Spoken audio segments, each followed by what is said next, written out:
What's up, guys? Thank you for joining me for today's video. I'm here with Jasper. Jasper, do you have anything to say? I think we've got John up there too, yeah. This isn't my normal type of video. This channel is mainly about cameras and traveling. But the main reason I got into photography and videography is because I love being able to find out the best ways to document my memories, whether they're good or bad. Just, document the experiences that I have in my life so that I can look back on them. Otherwise, it's hard to remember the little fine details, and I like to do that. So,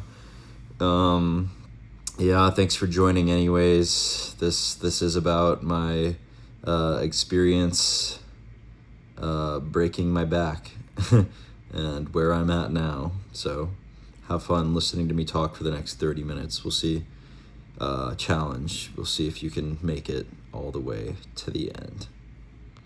It was in the months following my graduation from Indiana University where I was taking some time to just enjoy all that the Midwestern summer had to offer.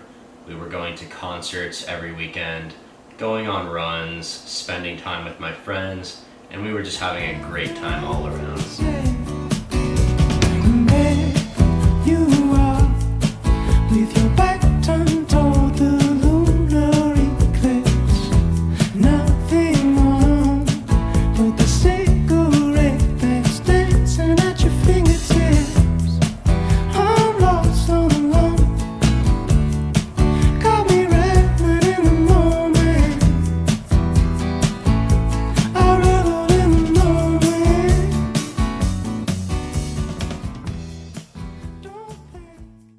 It was in the fall time, which is my favorite season in Indiana, when I decided that before getting some gainful employment, that I was going to plan a trip to Costa Rica over my birthday, October 13th, and just go do my favorite thing, photography, while hiking, exploring rainforest, volcanoes, beaches. Sounds like a great time. Things were very easy back then, in hindsight. However, the night of September 22nd is when this injury that this video is about occurred, and without going into too much detail about it because it's not super relevant, the injury is the injury. The injury left my back feeling extremely questionable is one way to phrase it. With that being said, I managed to get back home after all this happened. I was walking around, it hurt, I told my girlfriend and my mom what had happened, and of course they wanted me to go to the hospital. There was actually a decent part of me thinking, well, my back's gonna be super sore for a couple weeks, but everything is gonna be fine here, but let's just go to the ER for peace of mind, especially for my girlfriend at the time, who is now my fiance. Shameless plug, you can go watch the video of our engagement on my channel. But yeah, we were just gonna go to the hospital for peace of mind, so we hopped in my mom's car, headed over there. My back was really hurting at this point. After we got to the hospital, I'm not sure if I got wheeled to the x-ray room or if I walked there. They probably wheeled me there, thinking about it, but I got my x-rays and they took me back to the emergency room, laid me down in the bed, and I awaited the results. During this time, my back was really aching and it was getting a little bit worse, but I still assured my girlfriend that everything was going to be fine, and I even gave her this very reassuring thumbs up. Does it look believable? While they were running the x-rays, the nurse was in the room. She was putting her hands on the back of both my feet, saying, "Can you push my hands back with your feet?" I was like, okay, got it. And then she'd put her hands on the other side, on the top. She'd say, "Can you pull my hands in?" Got it, that's fine. And then she was running her hands sort of up my leg and asking if I had feeling everywhere that her hands were touching. Okay, slightly more questionable. At the time, I was honestly still thinking, is this gonna be like that annoying time when I broke my elbow playing ping pong during Thanksgiving? and had to wear that cast for a couple months and couldn't bend my elbow. But deep down, I kind of knew that it was going to be worse than that. I think at this point I was really just trying to ignore that fact, maybe. It was when the doctor came into the room with the x-rays, where just reading the look on their face, I could tell that maybe I should be a little bit concerned about the state that I'm in. They told me that I had something called a burst fracture in my spine, and the L2 vertebra had basically exploded, leaving my spinal canal 80% compressed. I'm no doctor, but looking at this x-ray, I could kind of see maybe they're onto something here. I learned later on that this type of back injury can just as realistically lead to paralysis. I mean, there's tons of tiny little bone fragments all around my back at this point where they're not supposed to be, and they're hitting different nerves and whatnot, and they can just hit the wrong ones and boom, legs are turned off just like that. It's happened to plenty of people. At this point, I had to be transferred by ambulance to the main hospital because I was going to need surgery. I didn't really want to go in the ambulance because those are expensive, and like I said, I was probably still trying to ignore the severity of this all, so I wanted to go in the car. But anyways, I had to go in the ambulance, and the guy in the back with me wouldn't stop talking about Monopoly Go. Go, friends, gather! Give me 1 second here. All right, sweet pie. Oh, Laurel's got... I was in the hospital for over a week, and the narrative gets a little bit spotty because I was being pumped with painkillers the whole time, but I'm going to try to do my best for the time I was in the hospital. So, first of all, I was placed in my room at the hospital, and funny enough, oddly enough, poetic enough, if I remember correctly, this was actually the same hospital room, like the exact same one, unless I'm just, unless we never confirmed this, but we'll go with that, that I was born in 23 years prior. And if it's not the same one, it is at least on the same floor and very close. There's Jordan. Hannah, do you want to stand next to Jordan? I'll take a little picture of you next to Jordan. Okay. And Nate. Oh, yeah, very nice. But first thing is first, I needed to get some CT scans so that Dr. Carey, the neurosurgeon, spinal surgeon guy, could come up with a course of action for my extremely messed up spine. Getting the CT scan really sucked because they had to get me out of my hospital bed and put me on like another little cart, and at this point it was like the most painful thing in the world having to transfer beds. Like, just laying there still was doable, but rolling, this was starting to become a real issue, and they had to be careful because, again, there's bone fragments all over the inside of my back. So the first surgery, as he explained to me, was going to be a posterior spinal fusion, where they were going to open up my back, they were going to remove the bone fragments, and then they were going to fuse all the way from T12 to L3 using cobalt chrome rods.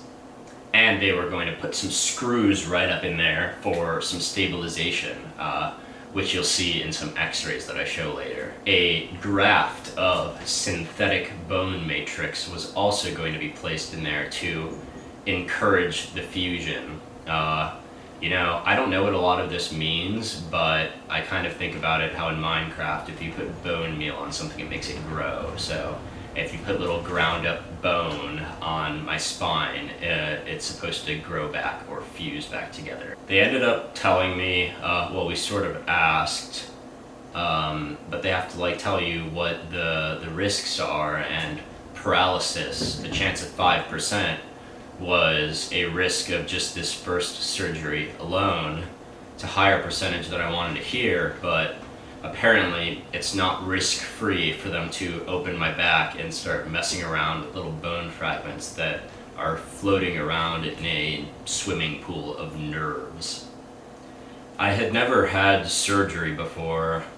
I remember laying outside of the operating room before the first surgery, being truly scared for the first time. It helped that the lady who was down there with me, one of the nurses or doctors or whoever she was, had a very calming and reassuring aura about her.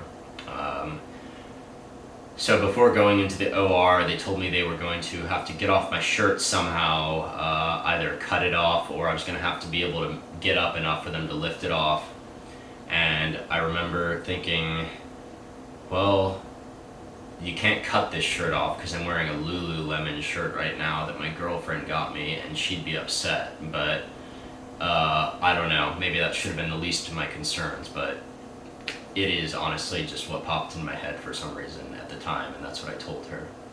So I ended up getting up enough for her to take it off, and then she rolled me into the operating room, where I was pleasantly surprised in a weird, scary way. It was just so white and clean in there, and everyone looked young. They were all moving around in unison, so synchronized, doing their roles, preparing everything, and they were playing music. And I remember thinking, it feels like I'm on the set of some show right now where these are like fake doctors, because they just were just like textbook looking, young, good looking doctor people who never made me feel scared or anything. So pretty much they all explained their different roles to me, what they were going to do for the surgery, and then the anesthesiologist put her thing on me, and then I just start fading out of consciousness. I'm about to go into my second surgery and final surgery pretty soon here. As of now, I haven't been able to stand up or move or anything yet. Even with the physical therapist, it feels like when she lifts me up, the worst pain ever, like my back is about to rip open.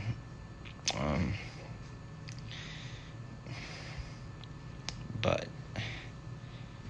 hopefully everything will be okay, and I appreciate all the messages everyone has been sending me.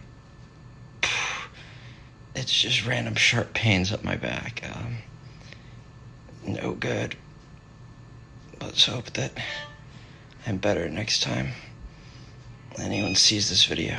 So a couple days later, I still hadn't walked yet. The pain was much worse after this surgery, and it was time for surgery number 2, where they were gonna go make an incision through my side over here, which you'll see at some point in this video. They were going to remove my 11th rib, and I believe using the rib for some of the bone graft. And then they were going to put a titanium cage up where my L2 vertebra had been, with like the bone graft in it and the screws on the side and everything like that, to encourage the fusion to take place. It is now Friday. I probably look pretty gross because I haven't really showered and I've only brushed my teeth a couple times. I went to the bathroom by myself without the catheter, which is good, and it was crucial that I did it because it was about 10 a.m. The doctor was in here pretty much just saying that if I can't go, or if I can't get a scan to see how much is in me and then go and pretty much have all of it out, then I'm going to need a catheter for the near future, even when I gotta go home. I've had 2 giant surgeries. Lots of my bones are in new places and stuff. I'll post pictures of the different x-rays or whatever, but again, hopefully by the time anyone's seeing this video, I'm pretty able-bodied, and we'll have a new outlook on life and its fragility.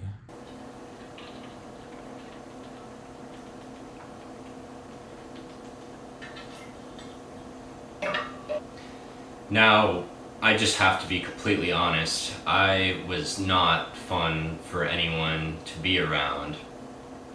When I was in the hospital, I was in pain, exhausted, scared, angry, on a bunch of painkillers, and straight up hallucinating sometimes. Like at nighttime, I would just realize like I'm having conversations with no one, like in my head while I'm still awake, but I'd be saying them out loud, and then I'd snap back into reality when my girlfriend would ask me who I'm talking to.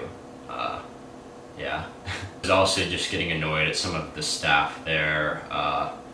I still think it was rightful some of the time, and I really didn't say anything to them normally, but like the first time a physical therapist came into the room, they like tried to get me up, and it like felt like my back was on fire and ripping in half. And they were like surprised sort of that I couldn't get up, but they like, the reason why is because they didn't even know what my injury was or what my surgery was. They were just like doing the physical therapy they would do with anyone, and I was like, I don't know if I'm supposed to be getting up, and I don't know if that's good that you guys are like trying to make me move when you don't even know like what my situation is.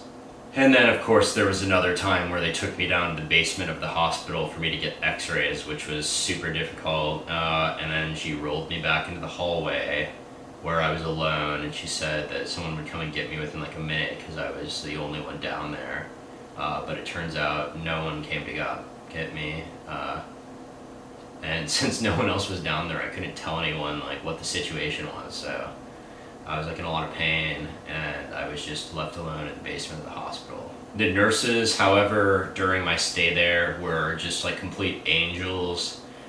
I don't know how they do it, even like throughout the entire night. There were two in specific that I remember, who were just like so helpful, so comforting, like talking to me whenever, getting me like probably like 67 ups during the week that I was there. That probably cost like $15 each on the itemized bill. But Laurel, my now fiance, she never left my side during all of this. She was with me through the angriness, me being silent for long periods of time, not wanting to really talk about anything, and me just being overall unpleasant. This is something that I'll have to spend forever trying to repay her for through acts of kindness, whatever, things like that. Because even though I couldn't really appreciate it as much at the time, she really instilled a heightened sense of gratitude in me to have someone like that by your side, because I'm sure there's people out there who have to go through something like this pretty much alone. Looking back on it, I could probably be compared to like Hank from Breaking Bad when Marie was taking care of him after he had been shot and he was collecting minerals. A day or two after the second surgery is when I walked for the first time. It felt like pure torture just sitting up and getting out of the bed.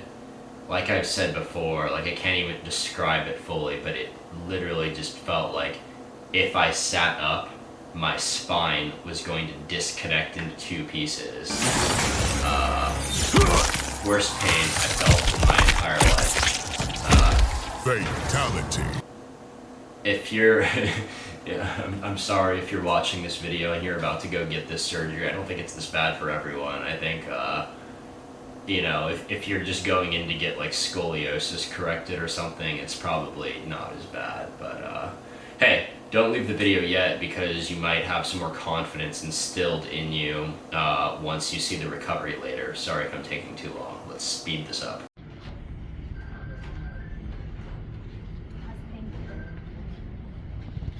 Bad at certain points last night.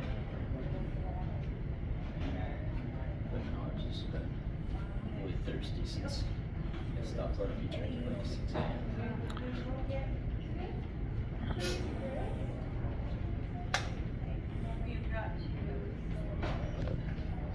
So yeah, that video of me walking, I really wanted to walk to show other people that I still could, to show myself that I still could, and because I just had so much gratitude, since there's people who have similar injuries who never get the chance to see if they can deal with the pain and get up and walk, because they genuinely just can't if they're paralyzed.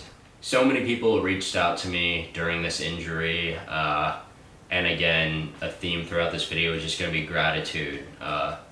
You can't take for granted these people in your life, and you need to be there for them the same way that they'd be there for you.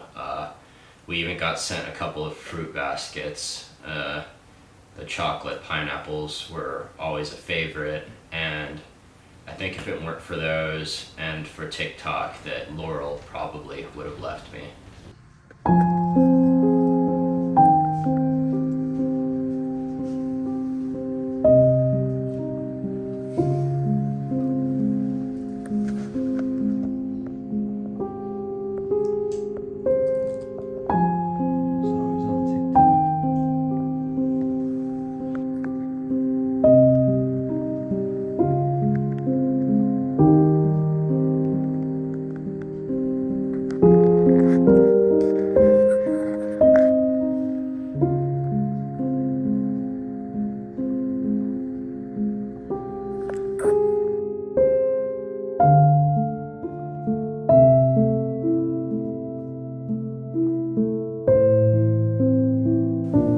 I ended up leaving the hospital after like a week or so, and to be honest, things didn't get easier at first. The pain was still excruciating, especially at nighttime. If I'd wake up in the middle of the night, it would just be so bad, and it was probably really annoying Laurel too, because I was moaning and groaning. I couldn't go to the bathroom because of all the painkillers, and I had no appetite at all other than 7-Up, laxatives, and occasionally a slice of bacon. I started making a point out of trying to walk every day on the trail behind our house. So I get a little landscape view. We could see that sheer determination in his face.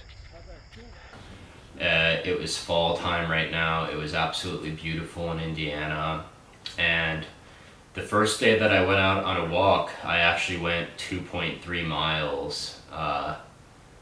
And I just played Pokemon Go and stopped at the Pokestops along the way.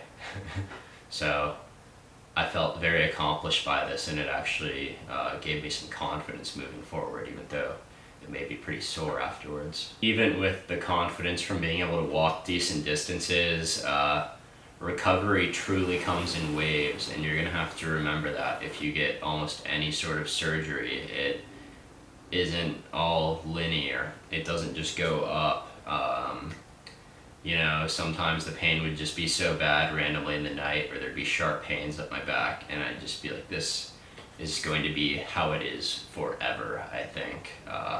And it would really put me down. It also didn't help that I still had the staples in the incisions, and like I would just be feeling them all the time, and it would really hurt when I would sneeze, and I would just have these visualizations of like what the surgery must have been like, and I would just like have these intrusive thoughts like, wow, my skin just reminds me of like bologna, the way that they just scalpeled into it and did stuff inside of my body, and how could I possibly recover from this after they have to do something that drastic? But trust the doctors, they're smarter than most of us, at least when it comes to doing that sort of stuff. Also, it like really hurt whenever I would sneeze. That's another thing that you have to think of if you get a surgery like this, or just anything where there's incisions. It actually still kind of hurts a little bit when I sneeze, but not that bad. I kind of have to bend over beforehand to brace myself, so you learn different tactics to help yourself out. Yeah, that's the muscles trying to heal.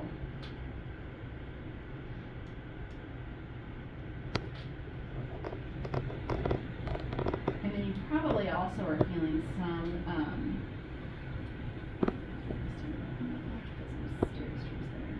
but at this point, everything still took me a while to do. Things like putting on socks, putting on my back braces.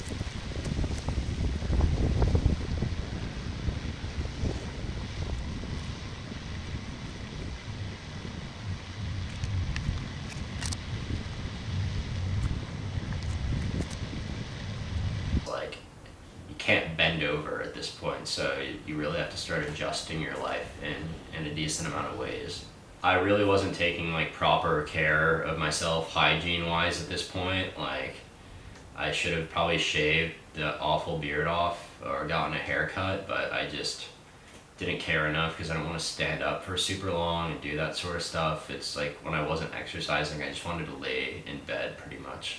I was also annoyed at like the weightlifting aspect of things because, at least in my case, they told me that I could only lift 10 pounds the first month and then add another 10 pounds every month after that. So after the hospital and not eating and not lifting weights and stuff, I was getting like really skinny, and I was probably like 15 or 20 pounds below what I'm used to being. About a month and a half after getting home, I finally decided to shave and get a haircut and film this video on where I was at. What's up? Just making a quick video. It's been about a month and a half since getting injured and getting 2 major surgeries on my back. I'm still not allowed to bend, lift, or twist, which means I cannot do almost anything. But in about a month I start physical therapy, and we'll see if I can make much of a recovery. Some of the things that I would like to get back into doing are playing basketball. Not with other people, unfortunately. That's a contact sport.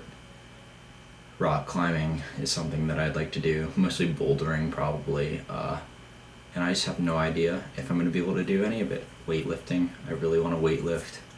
Heavy, pretty heavy. I want to grow again. I've lost a lot of weight. But this is part of my journey. So hopefully you'll see in this video, whenever it's done, it's going to be a long recovery, whether or not I'm able to do those things and how well I'm able to do them. But yeah. Also, an update on the incisions, or I guess they're just scars now. But the one on my side, hopefully you can see that well. This one's honestly probably worse than the one on my back. And I didn't know that the staples were gonna be scars too. My back.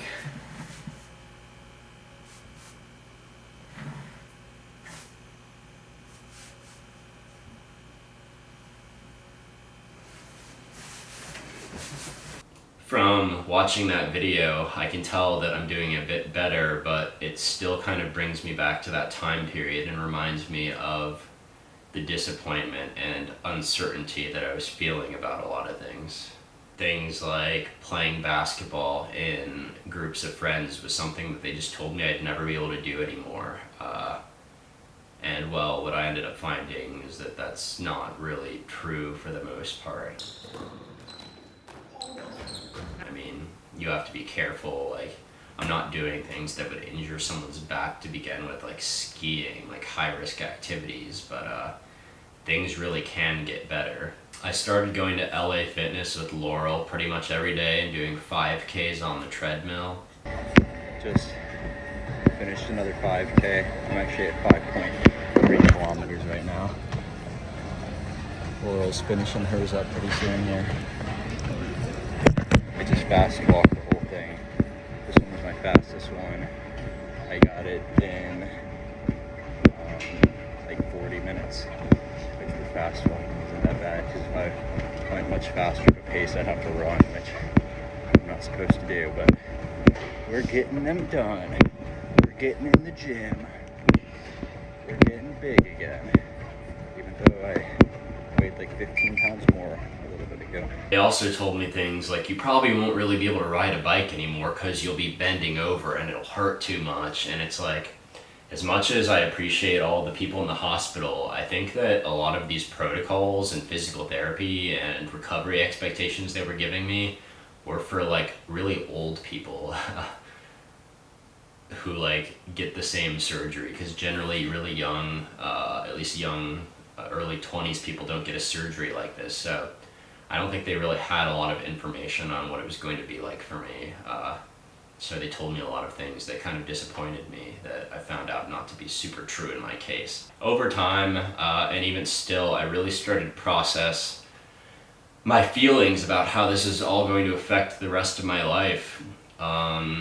But more than disappointment, I really have just gotten such a stronger sense of gratitude for life, and the fact that I am in a position where I'm able-bodied and can still do stuff.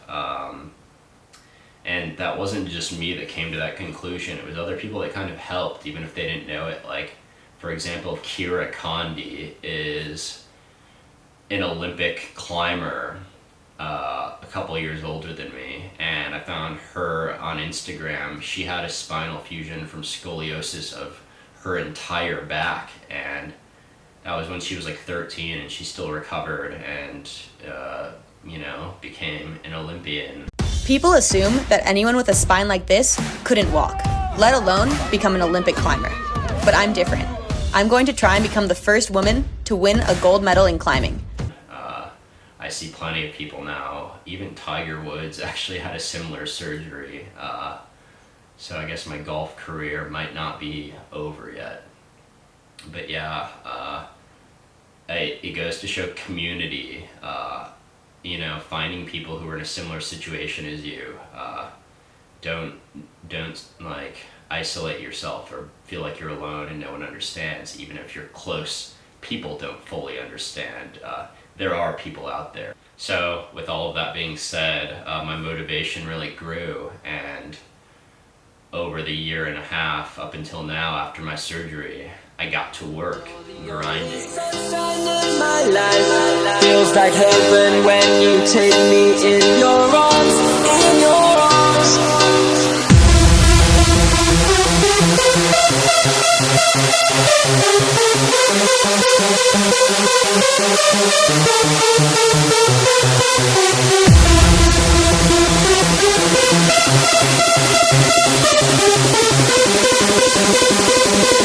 If you're going through something difficult right now, whether it be mental or physical, let this video be your reminder, not only that there's others that have it worse than you. I don't think that's always the best advice, but just that it is going to get better. You just have to put in the work, be very diligent, think about how you're feeling and how you can improve how you're feeling and how you can cope and live with these things in your life in a healthy way. I'll leave you guys with that for right now, but just remember, you do not have to bounce back overnight. Just take things one step at a time.